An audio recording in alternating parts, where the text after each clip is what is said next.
Hello friends, कैसे हैं आप लोग। स्वागत है आपका एनसीईआरटी क्लास में। तो हम लोग एनसीईआरटी के हिस्ट्री की क्लास 6 स्टार्ट कर चुके हैं। और इसमें जो हम लोग का तीसरा जो लेसन है, और इसमें क्या ये सेकेंड पार्ट है। हम लोग यहाँ तक हम लोग कंप्लीट कर चुके थे। तो कहाँ तक हम लोग कंप्लीट हो चुका था? कच्चे माल की खोज में। ठीक है, हम लोग यहाँ से शुरू करेंगे। कहाँ से? तो नगरों में रहने वाले के लिए भोजन, यानी नगरों में जो रहने वालों के लिए भोजन। ठीक है,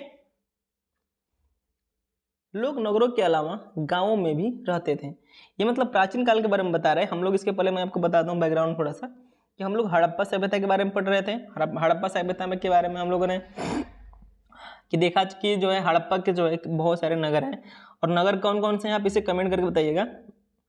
ठीक है, एक एक दो का नाम मैं बता दे रहा हूँ। एक धौलावीरा है, राखीगढ़ी है। ठीक है, तो ऐसे ही इसके स्थल हैं, इसके नगर हैं हड़प्पा सभ्यता के। तो यहाँ की हम लोग इसकी जानकारियाँ ले रहे थे। और यहाँ पर हम लोगों ने दुर्ग क्षेत्र, नगर क्षेत्र देखा। और यहाँ पर हम लोगों ने घर देखा, जिस घर के बीच में एक आंगन बना हुआ था। और आंगन के चारों तरफ कमरा देखा। ठीक है, और इसमें हम लोगों ने क्या पढ़ा इसके बारे में, कि घर थी वो अधिकांशतः कितनी क्या होती थी, घर होती थी वो 1 मंजिले या 2 मंजिले हुआ करती थी। हम लोगों ने यहाँ पर महान स्नानागार के बारे में पढ़ा। चिनाई हो रही थी ईंटों की, उसके बारे में हम लोगों ने पढ़ा। हम लोग को क्या पढ़ना है कि नगरों में रहने वाले लोगों के लिए भोजन के बारे में पढ़ना है। अब हम लोग यहाँ से ध्यान से एक बार और समझेंगे। ठीक है, ज़्यादा नहीं बचा है। लोग नगरों के अलावा गांव में भी रहते थे। वे अनाज उगाते थे और जानवर पालते थे। जो गांव में रहते थे वो आज भी तो आप लोग देखते हैं ना कि वो लोग जानवर पालते हैं कुछ लोग, और क्या करते हैं, अनाज उगाते हैं, यानी खेती करते हैं अपने जीविका के लिए। किसान और चरवाहे ही शहरों में रहने वाले शासकों, लेखकों और दस्तकारों को खाने के सामान देते थे। उस समय में क्या होता था, जो शहरों में जो शासक लोग रहते थे, जो लेखक लोग रहते थे, ठीक है, और जो दस्तकार जो लोग रहते थे, इनको सामान और खाना कौन देता था? तो किसान लाकर पहुंचाते थे, और चरवाहे लोग और पशुपालक लोग। ठीक है, पौधों के अवशेषों से पता चलता है कि हड़प्पा के लोग गेहूं, जौ, दालें, मटर, धान, तिल और सरसों उगाते थे। ठीक है, क्योंकि इसके क्या मिले हैं, अवशेष मिले हैं। ठीक है ना, क्योंकि कई जगह से हड़प्पा कालीन स्थल से हम लोगों को तिल की और कच्चे और जो सरसों के दानों की प्रमाण मिले हैं। ठीक है ना, तो जब सरसों के प्रमाण मिले हैं तो जाहिर सी बात है सरसों की खेती भी होती होगी, तभी तो। जमीन की जुताई के लिए हल का प्रयोग एक नई बात थी। ठीक है, हड़प्पा, अब देखिए आज हम लोग हल का प्रयोग, हल की जगह हम लोगों ने ट्रैक्टर का यूज कर लिया। पर ट्रैक्टर में क्या लगा हुआ है? हल ही तो लगा हुआ है। लेकिन हल का स्टार्ट कब से हुआ था, तो यहाँ से हम लोग को जानकारी मिलती है। और एक नई बात थी कि यहाँ से हम लोग की हल की जानकारी मिलती है। लेकिन आपको मैं बता दूं कि यहाँ से हल की कोई साक्ष्य रूप से कोई हल नहीं मिला है। लेकिन यहाँ पर क्या हुआ है कि हल के आकार का खिलौना प्राप्त हुआ है। ठीक है, आप इसे देख सकते हैं। तो जब खिलौने मिलने का प्रमाण है कि उसी आकृति का खिलौने, अब कोई अचानक तो नहीं बनाया होगा। खिलौने कोई देखा होगा इसको कृषि करते हुए, इसलिए खिलौने के आकार का यहाँ पर खिलौना हम लोग को हल के आकार का खिलौना देखने को मिलता है। क्योंकि खिलौने भी क्या होते हैं, एक सामाजिक परिदृश्य को दिखाते हैं। ठीक है ना, जैसे कि खिलौने के बारे में मैं आपको बता दूं, अगर आप पॉलिटी पढ़ेंगे तो पॉलिटी में आपको देखने को मिलेगा कि खिलौने का बच्चों पर और बच्चियों पर बहुत ज़्यादा प्रभाव होता है। कैसे होता है कि अगर आप मैं संक्षिप्त में बता देता हूँ इसको, कि एक बच्ची है तो उसको घर से ही माता पिता उसको क्या करते हैं, उसको गुड़िया ला कर दे देंगे, ले बेटा खेल इससे। लेकिन एक लड़का पैदा हुआ है, बच्चा है, बॉयज है, तो उसको क्या किया जाएगा, उसको गन पकड़ा दी जाएगी, ले भाई तू गन ले। ठीक है ना, तो इस तरह के भेदभाव पहले से ही मिलते हैं, जो बाद में जो बड़े होते हैं तो एक समस्या देखने को मिलती है। तो एक तरह से क्या है, वो भी एक सामाजिक परिदृश्य को दिखा रहा है। और ये हल भी हो सकता है कि उस समय हल से खेती होती थी, इसलिए हल के खिलौने प्राप्त हुए हैं। और हल के खिलौने प्राप्त होने का मतलब कि हल का उपयोग होता रहा होगा। ठीक है, हल तो नहीं बच पाए हैं। हल जो है हड़प्पा काल के जो हल हैं जो इससे वो खेती करते थे वो बच नहीं पाए हैं, क्योंकि उस समय जो बनाए जाते थे किसके बनाए जाते थे, लकड़ी के। और लकड़ी के सामान अब इतने दिन से 3000 साल तक कोई कैसे रख पाएगा, कैसे मिल पाएगा। लेकिन हल के आकार के खिलौने मिले हैं। इस क्षेत्र में बारिश कम होती है, इसलिए सिंचाई के लिए लोगों ने कुछ नए तरीके अपनाए होंगे। संभवतः पानी का संचय किया जाता होगा। ये किसके बारे में बता रहा है, हड़प्पा सभ्यता के लोगों के बारे में बता रहा है, ठीक है ना। जरूरत पड़ने पर ये लोग क्या करते थे, ये लोग पानी संचय करना जानते थे। पानी संचय का मतलब एक तालाब बना दिए होंगे, ठीक है ना, जिसका उपयोग कहाँ करते होंगे, बाद में फसल की सिंचाई करने में, ठीक है ना। हड़प्पा के लोग गाय, भैंस, भेड़ और बकरियां भी पालते थे। हड़प्पा के लोग क्या क्या पालते थे, भैंस भी पालते थे, गाय भी पालते थे, भेड़ भी और बकरियां भी। बस्तियों के आसपास तालाब और चारागाह होते थे। जो बस्तियों के आसपास जो है चारागाह जो उत्पन्न होते थे गायों को खाने के लिए। लेकिन सूखे महीनों में मवेशियों के झुंडों को चारा पानी की तलाश में दूर दूर तक ले जाया जाता था। जाहिर सी बात है कि अगर आसपास के जो घास होंगे अगर वो ख़त्म हो जाएंगी, या थोड़ा सा कभी ऐसा भी मौसम आता है जब बारिश नहीं होती है, तो उसमें अपने मवेशियों को अब कहाँ लेकर जाते हैं। गांव से अगर कोई बिलोंग करता होगा तो उसको अच्छे से समझ में आएगा कि आप जो है गाय को, एक भैंस के जो झुंड होते हैं, जो उसको भैंस के जो चरवाहे होते हैं जो उसको लेकर चराने जाते हैं, वो क्या करते हैं 2-2 किलोमीटर, 3-3 किलोमीटर, 4-4 किलोमीटर तक उस गाय भैंस को अपने लेकर जाते हैं उसको चराने के लिए, यानी उसके चारे के लिए, ठीक है। वे बेर जैसे फलों को इकट्ठा करते थे, मछलियाँ पकड़ते थे और हिरन जैसे जानवरों का भी ये लोग शिकार करते थे। ये हड़प्पा सभ्यता के लोगों के बारे में बताया जा रहा है, ठीक है। तो आप लोग यहाँ से समझ चुके होंगे कि हल का प्रयोग ये लोग, अब यहाँ से इसका कंक्लूजन क्या निकलेगा कि ये लोग जो है इस समय हड़प्पा सभ्यता के जो लोग थे वो हल चलाना भी जानते थे, हल से कृषि करना भी जानते थे। इन लोगों के पास जो है उतना जो है हमेशा यहाँ पर बारिश नहीं होती थी, इसलिए जब बारिश होती थी तो ये लोग जो है जल को संचय कर लेते थे, यानी जल को इकट्ठा कर लेते थे तालाब के माध्यम से। इसके बाद ये लोग जो है जल का उपयोग अपने सिंचाई में करते होंगे बाद में, ठीक है। आज भी हम लोग क्या करते हैं आधुनिक युग में भी कि जल का जो है तालाब, आपने देखा होगा कि जो है बहुत सारे तालाब ऐसे बने हुए हैं गांव में, जिसका उपयोग जो है बाद में सिंचाई के लिए आज भी किया जाता है। तो ये जो है 3000 साल पहले भी हम लोगों को कहाँ देखने को मिला, हड़प्पा सभ्यता के लोगों में, ठीक है ना। और मैंने बताया आपको कि यहाँ पर जो है जो गांव के जो पशुपालक लोग थे, चरवाहे लोग थे, वो जो नगर के जो लोग होते थे, जैसे कि मैंने बताया ना आपको उच्च नगर, निम्न नगर, यानी जो है पश्चिमी टीला और जो है निम्न नगर यानी निचला टीला, आप इसे कहते हैं निचला नगर जिसे कहा गया है। तो जो उच्च नगर जो है वहाँ पर ये लोग क्या करते थे, पहुँचाने जाते होंगे, ठीक है, गाँव के लोग। गुजरात में हड़प्पा कालीन नगर का सूक्ष्म निरीक्षण, और इसमें क्या करेगा ना, एक तरह से आपको निरीक्षण करके बताएगा, इसमें कुछ जरूरी जो चीज़ें होंगी तो वो चीज़ आप यहाँ से देखेंगे, ठीक है। ये हड़प्पा कालीन के बारे में निरीक्षण करने की बात कर रहे हैं। कच्छ के इलाके में खदीर बेत के किनारे धौला नगर बसा था, ठीक है। कहाँ पर बसा था, तो कच्छ के इलाके में खदीर बेत के किनारे धौलावीरा नगर बसा था। वहाँ साफ पानी मिलता था, ठीक है, और ज़मीन उपजाऊ थी। यहाँ पर साफ पानी भी मिलता था और ज़मीन उपजाऊ भी थी। जहाँ हड़प्पा सभ्यता के कई नगर 2 भागों में विभक्त थे, ठीक है। वहीं धौलावीरा जो है नगर को 3 भागों में बांटा गया था। मैंने बताया कि जो है कई सारे नगर जो हड़प्पा कालीन के जो नगर मिले हैं हड़प्पा सभ्यता के, वो 2 भागों में बटे हैं। एक जो है उच्च जो टीला है पश्चिमी भाग में, और एक नगर है, ठीक है ना। लेकिन जो धौलावीरा मिला है वो धौलावीरा में क्या है कि 3 भागों में बांटा गया है। धौलावीरा हड़प्पा सभ्यता का एक ऐसा नगर है जहाँ पर इसको 3 भागों में ऐसे बांटा गया है, ठीक है। इसके हर हिस्से के चारों ओर पत्थर की ऊंची ऊंची दीवार बनाई गई थी। यानी मान लीजिए नगर है, ये नगर हो गया, ये तीनों नगर हो गए, और इसके जो है दीवार बनी हुई थी ऐसे इसको सुरक्षित करने के लिए। इतना समझ में आ रहा होगा। ये नगर छोटा छोटा यहाँ पर दिख रहा है लेकिन बहुत बड़ा बड़ा नगर है, ठीक है ना। इसके अंदर जाने के लिए बड़े बड़े प्रवेश द्वार थे। यानी यहाँ पर एक बड़े बड़े क्या होंगे, प्रवेश द्वार। आज भी आप किसी गाँव में एंट्री करते होंगे बड़े बड़े गाँव में, तो वहाँ पर एक बहुत बड़ा बड़ा द्वार बना हुआ है, खूब ऊँचा ऊँचा।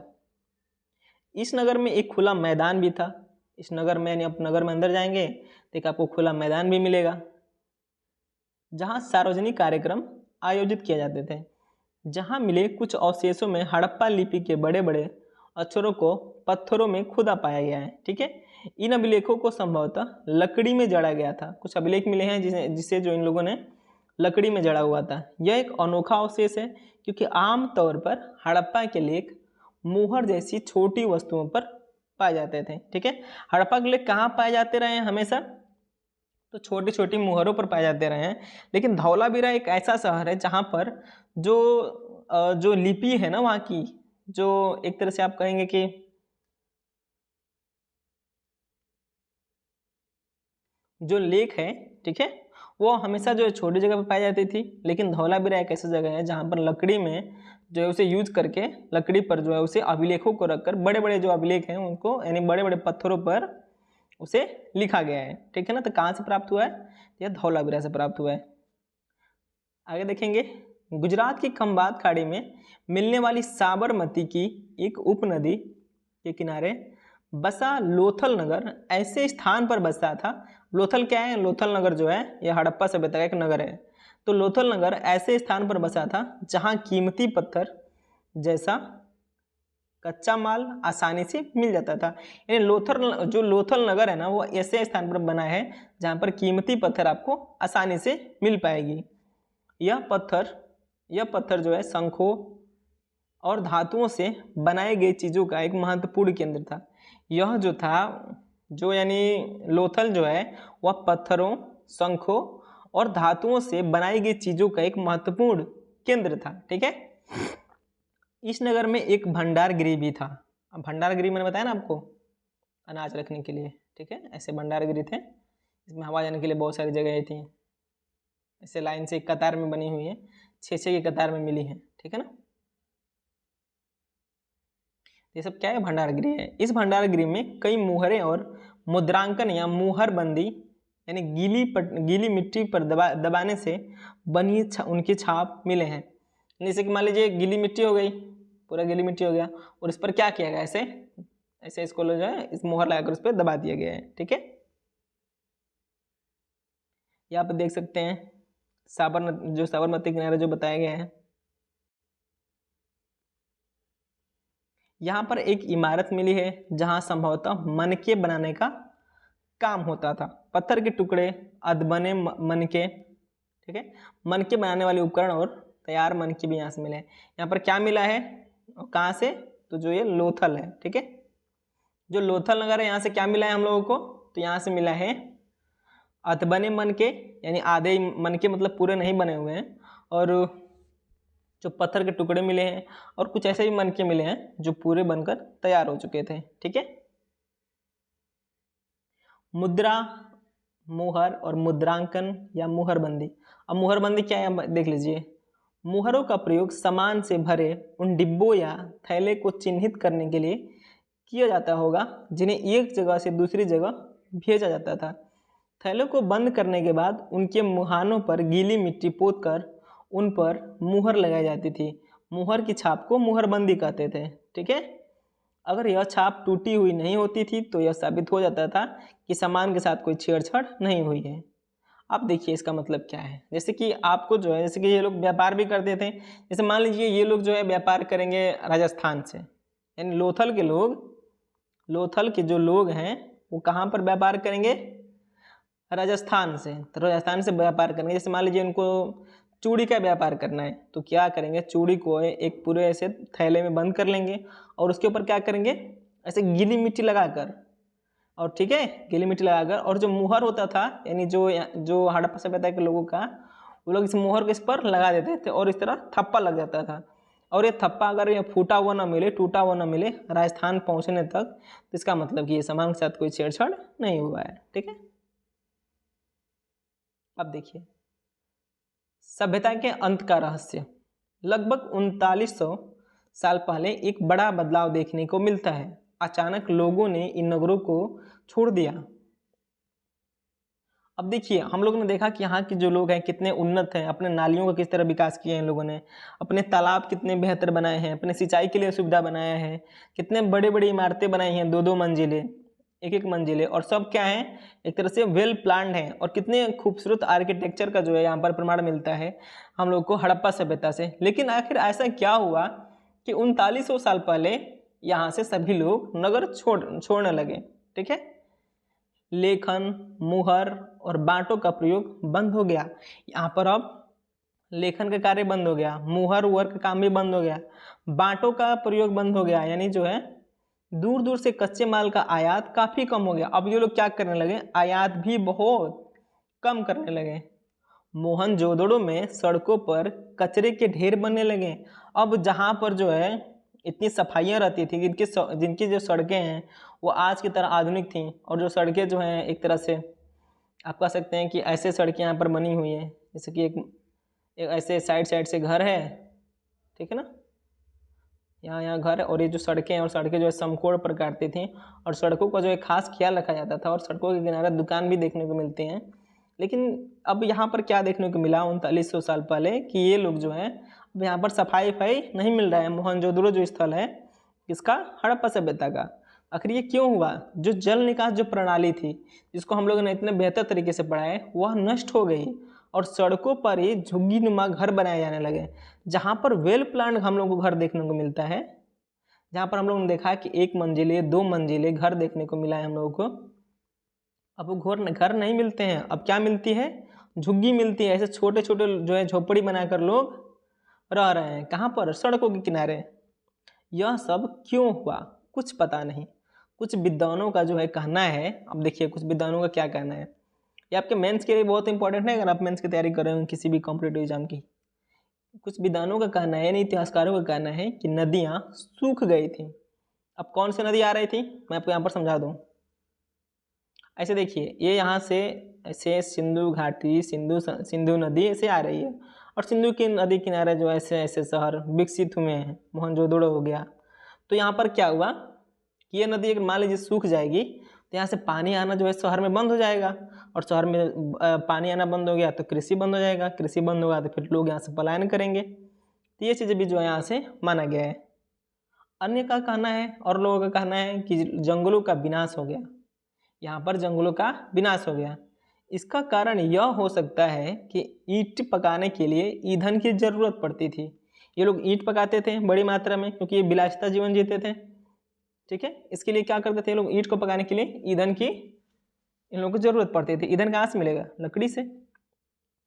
तो लकड़ी धीरे धीरे नष्ट हुई, लकड़ी धीरे धीरे खत्म हुई, तो जंगल क्या हो गए, नष्ट हो गए धीरे धीरे। जैसे आज भी हम लोग क्या कर रहे हैं, आज के परिप्रेक्ष्य में हम समझेंगे, इस जलवायु परिवर्तन हो रहा है।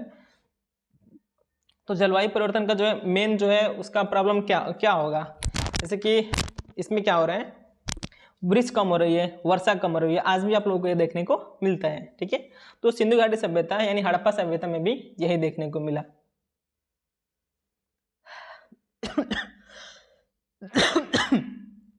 इसके अलावा मवेशियों के बड़े बड़े झुंडों से चारागाह और घास वाले मैदान समाप्त हो गए होंगे। कुछ विद्वानों का यह भी मानना है कि अब यहाँ पर लोग जो है स्थिर होने लगे थे, और इन लोगों की जो है जो मवेशी हैं यानी जो गाय हैं, जो इन लोगों के जो जानवर थे, अब जानवरों को क्या चाहिए, चारा चाहिए, तो ये लोग चारा क्या करते थे, एक जगह का पूरा समाप्त कर दिए होंगे, इसलिए भी लोग यहाँ से पलायन कर रहे होंगे। तो ये चीज़ जो है विद्वानों का जो है यानी इतिहासकारों का यह मानना है। ठीक है, आगे देखते हैं और कौन सा कारण बताया गया है। लेकिन अब देखिए ये भी बताया गया कि कुछ इलाकों में बाढ़ आ गई। आपने मोहनजोदड़ो एक मूवी देखी होगी या नहीं देखी होगी तो आप देखिएगा, किसका है, ऋतिक रोशन का है, मोहनजोदड़ो। ठीक है, मोहनजोदड़ो। आप उस मूवी को देखिएगा कैसे जो एक बांध टूटता है और पूरा जो है शहर नष्ट हो जाता है। ठीक है ना, तो वहाँ से लोग पलायन कर रहे होंगे, भाई बाढ़ भी आ गया होगा तो लोग पलायन जो है पलायन कर रहे होंगे। एक चीज़ मैं बता दूं यहीं पर, क्योंकि आगे आपको नेक्स्ट क्लास आप लोग पढ़ेंगे ना तो वहाँ पर देखने को मिलेगा।